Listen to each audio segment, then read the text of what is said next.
So last week, our book club, comprised of myself, my neighbor Linda, my cousin Jerry, and that one guy who only shows up for snacks, decided to spice things up by choosing a real page-turner, a classic Agatha Christie mystery. We were all excited, except Jerry, who spent the entire group chat asking if there was a movie adaptation.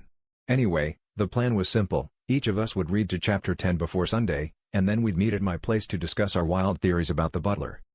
Fast forward to Sunday. Everyone shows up, armed with their copies, and Linda immediately points out that her book felt weirdly heavy and smelled faintly of sawdust. Jerry, always the show-off, claimed he'd figured out the killer by chapter 2 but then confessed he hadn't actually opened the book yet. That's when I noticed something odd. The cover of my novel looked legit, but inside, instead of the usual text, there were line drawings, arrows, and a big picture of a hex key.